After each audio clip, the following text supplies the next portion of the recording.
So we're back with Jordan Maxwell. And Jordan, last time we were talking, you were giving us a very interesting account about the Templar Knights and their interactions with these crystal skulls. And you have told me there's more to the story. So do you want to take off from where we left off? Well, I think it's interesting also because we talked about the Holy Grail, the Cup of Christ, and that movie of Indiana Jones and the Last Crusade. Get that movie and watch it. It's very, very interesting and very important because Spielberg and Lucas are telling you something in that movie that most people think is just interesting to watch, a fascinating movie, but they don't realize, no, what Spielberg and Lucas are telling you has to do with something that's very legitimate and the very powerful people in this world believe in. And that is the Cup of Christ, the Holy Grail, the Krator in astrology. And so when you see that where in the movie, Indiana Jones and the Last Crusade, at the end of the movie, Sean Connery and Indiana Jones, his son, they go into an area and they find the Cup of Christ. They find it. And it's in the country of Jordan. And in Jordan, there's a temple, of a huge, enormous, beautiful temple that was chiseled out of a mountain. The ancient peoples chiseled this beautiful temple right out of a mountainside. Petra is the name of that little area where that beautiful temple sits in the country of Jordan. And that's what the movie, Indiana Jones and the Last Crusade on this earth, was for Christians to find the grail, the cup that Jesus actually drank out of. That was so important because it holds his blood. And Christianity has talked about that for thousands of years. But what's interesting about Petra is that Petra is the word that is given to that temple, the temple of Petra. But what is Petra, the temple? It's one big, huge stone. Mm-hmm. It's many, many stories high, one big stone. And the ancient peoples were called Nabateans. Nabateans gave us what we call astrology. So the people who gave us astrology, one of the most important groups in the ancient world that formulated this idea of astrology, reading the stars, were called Nabateans. And the Nabateans chiseled that beautiful temple for their religion. And so they were called the Nabatean, and their temple was called Petra. Now, if you remember Jesus, when he confronts Peter, the Apostle Peter, and he points at Peter, upon this rock I build my church, and the gates of hell shall not prevail against it. And so the Vatican said, well, Peter is actually an Anglo-Saxon or a Latin term for Petra, because Peter means a rock, and Petra is a rock. It's in the country of Jordan. As Jordan told you about it. And so it's a rock temple. It's called Petra. And so Petra means the rock, the rock. Well, Jesus said, upon this rock I shall build my church. And so the Vatican says, well, see, there it is. Jesus is telling Peter, you're going to be the basis for my church. So the whole basis for Catholicism in the Vatican is in Vatican City in Rome. And the Apostle Peter was the first pope. I think everybody, though, watching on the other side of this screen, they're all thinking right now. They probably want to ask you the question I'm about to ask you. They're going to ask you, are there any secrets that are hidden there in Petra? Are the scriptures alluding to this? The foundation of Christianity goes back to the people called the Nabateans. Christianity goes back to the Nabateans who built that temple called Petra. And Jesus said, upon this rock I will build my church. So today, the whole Christian world is based on a temple in the country of Jordan. And that's why there's so much war and violence going on in the Middle East between Jordan and that whole area of Israel, that whole part. That's all part of the Indiana Jones series. You need to go back and watch the movie. It's That's an fascinating. incredible story. I've had conversations with my friend Brian Forster about this, about Jordan. And he's put out lots of videos about it, and he's put out a book about it, looking at perhaps that there was some kind of advanced machining. I mean, it's absolutely incredible to look at Petra. That's And right. look at these incredible places like Petra or Karnak in Egypt, which I know you've been to these places. Yep. You can only imagine that with these giant entrances, perhaps that giants themselves may have walked through these places. They look like they were built for very large humans, and they're That's right. magnificent in their structures. But who knows what the intentions of those who put those there in the first place were? But as you're saying, that looks like the origins of everything unravels from there. Well, origins of Christianity do not originate in Rome. That's Roman religion. The Romans had their own religion. It was called Mithraism. Mm-hmm. The Romans had their own religion called Mithraism. Mithra was the son who died on a cross. He had 12 helpers, 12 followers. His mother was a virgin. His father was a carpenter. So that story we read about in Christianity in the Bible, no, that's called Mithraism. That was the Roman religion. So today the Pope leads the world in the worship of Mithra, the ancient Roman god Mithra. And Mithra goes back to Persia. It goes back into the ancient world. But the Romans picked up Mithraism and made it into a state religion. And today it is called Roman Catholic Church, the Vatican, which is supposedly the home of Christianity and Jesus. No, Jesus said, upon this rock I shall build my church, and the gates of hell shall not prevail against it. Upon this rock I will build my church. Oh, well, that was the Apostle Peter. He was like a rock. No. Rock is, look it up in the dictionary, a rock that Jesus said in the Bible. Look it up in the Bible dictionary, and it will tell you rock is Petra, the temple of Petra in Jordan. So therefore, Christianity is not based on the Roman Catholic Church. Has nothing to do with Roman Catholicism.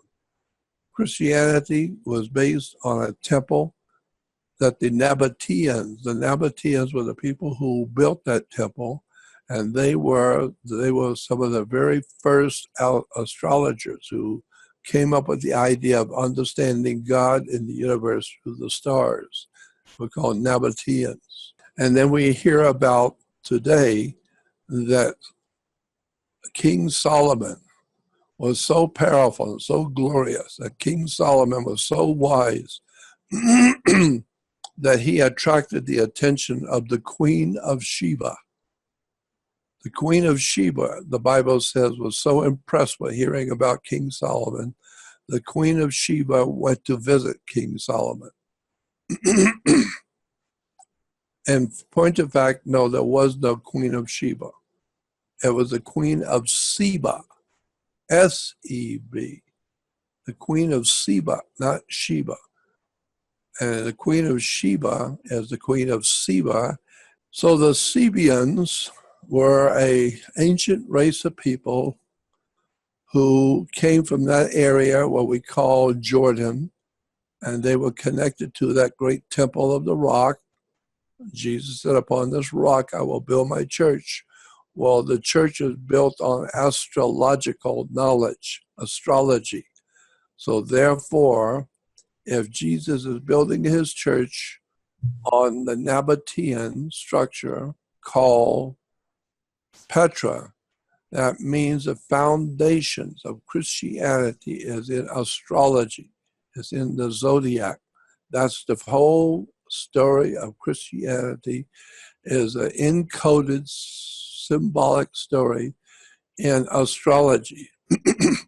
And the Nabateans were the ones who built that temple and came up with those stories in astrology. And therefore Jesus said, upon this rock I will build my church, not Peter. He wasn't a rock. The only rock around Peter was in his head. He had rocks in his head.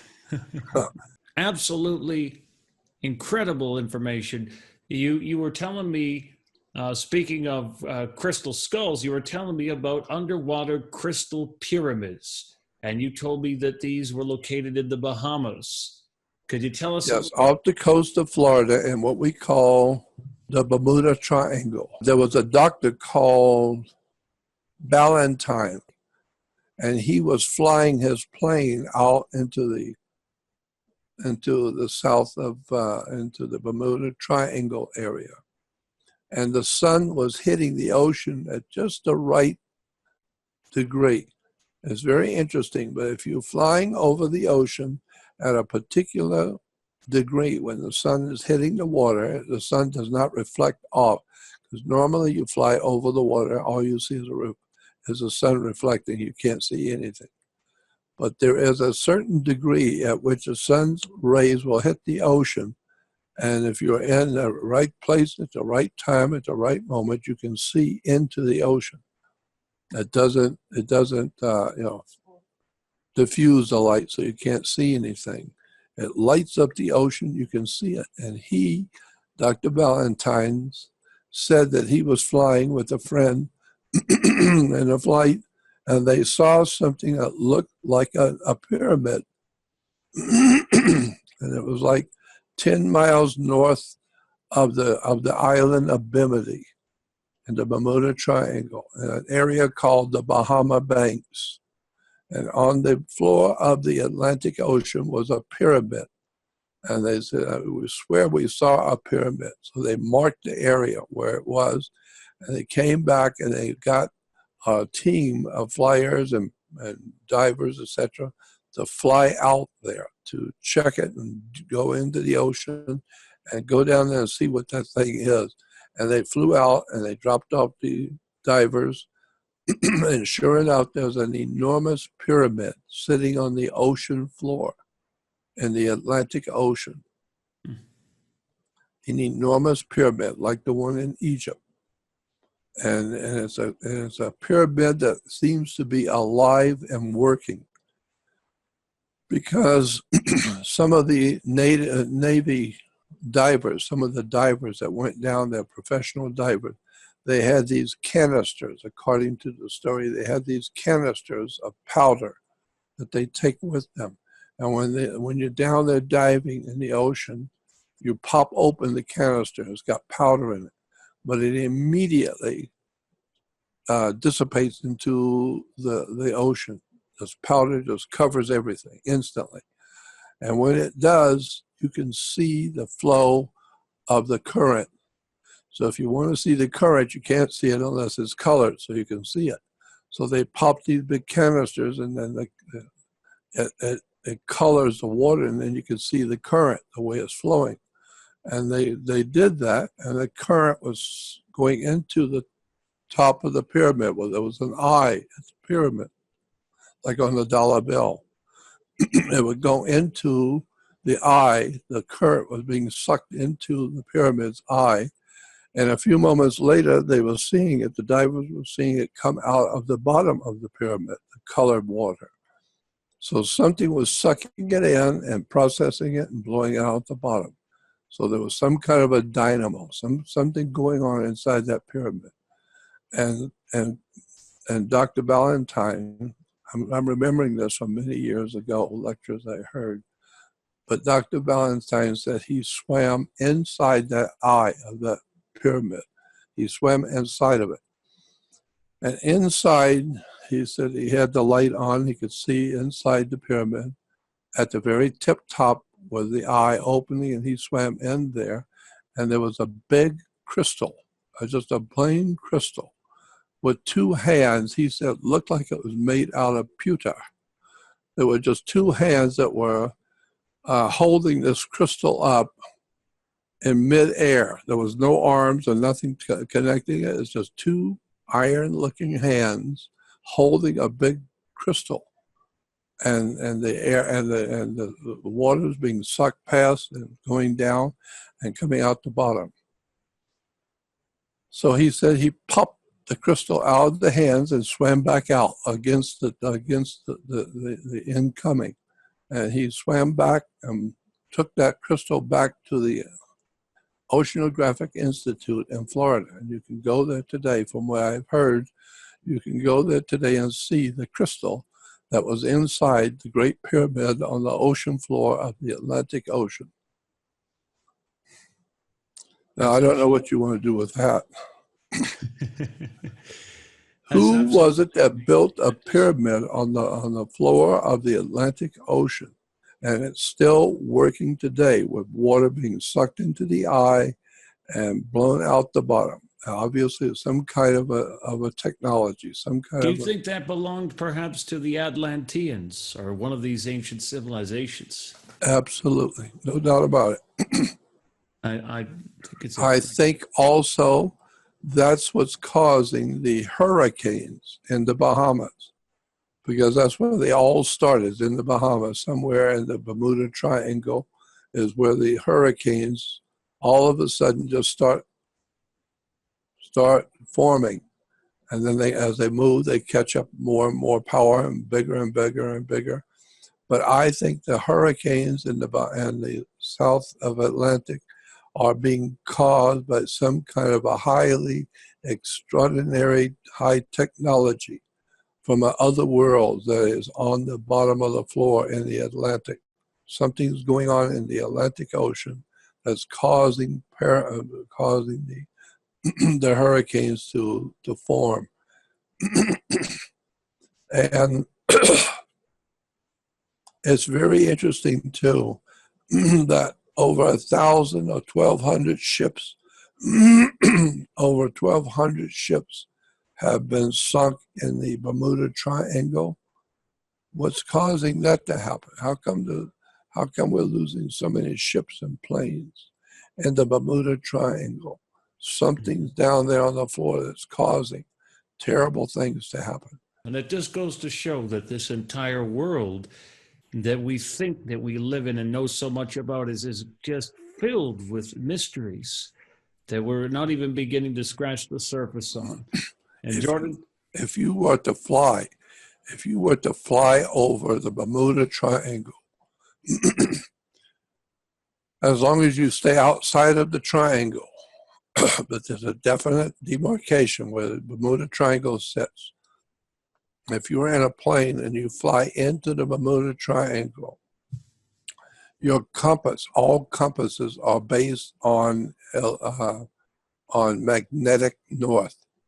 You know, that's why the compass moves to the north. It points to magnetic north, not true north. There's a big difference between magnetic north at the North Pole and true north. mm-hmm. True north is where the North Star, called Thuban, is. The North Star is called Thuban. And so that's true north. But the compasses point to the North Pole, which is magnetic north. And so the planes, when they fly into the Bermuda Triangle, I've talked to so many pilots and they say, yes, when you fly into, or if you're on a ship and you're going through the Bermuda Triangle, the moment you enter into the triangle, the Bermuda Triangle, your compass immediately points to true north. It no longer works at magnetic north. Now it stays right on true north until you get out of the Bermuda Triangle, then it flips back to magnetic north, work the way it's supposed to. But no matter where you go, if you go into the Bermuda Triangle, your compass will go directly to true north, pointing at the North Star.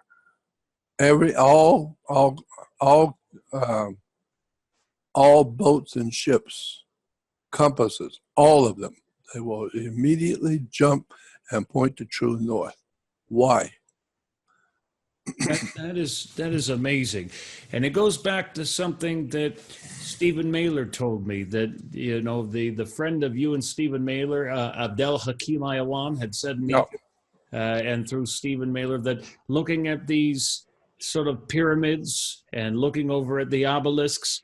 The obelisk acts sort of like a tuning fork. It's like it has a sort of a technology or a purpose there, like acupuncture needles on the planet that are keeping these ley lines and everything That's right. properly. And perhaps that's why that area of Egypt where we see the Great Pyramid, for example, has been immune to earthquakes and everything else. Jordan, we are now into that area where we're running out of time. So could you let everybody watching at home know how to reach your website, how to find the Jordan Maxwell Research Society, and how they can make a donation to keep supporting your work? Yes, and thank you. Go to my website. There are different websites out there on the web with my name on them, but I only own one. Everybody else, other people own websites that have put my name on them. But I only have one, and it's called Jordan Maxwell Show. Jordan is like the River Jordan in the Middle East, the River Jordan. Maxwell is Maxwell, Maxwell. So go to jordanmaxwellshow.com, and that's my website. Then you will, when you go to jordanmaxwellshow.com, you will see pops up a little banner that says to join Jordan Maxwell Research Society.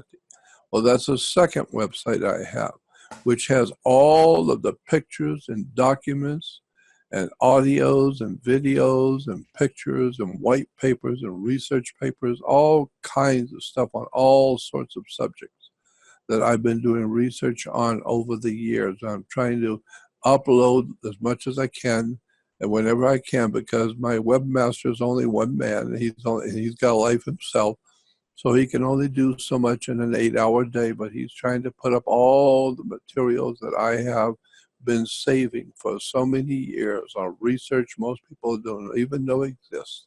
A lot of people will email and say, Jordan, there's so much to know. Where do I start? I mean, where could you tell me where to start? And I always say, yeah, start on my research website. This way you don't have to be clever at all. I've done it all for you. Just go pick out what subjects you want. It's all there, all the documents and pictures and photographs and documents and lectures and audios and videos.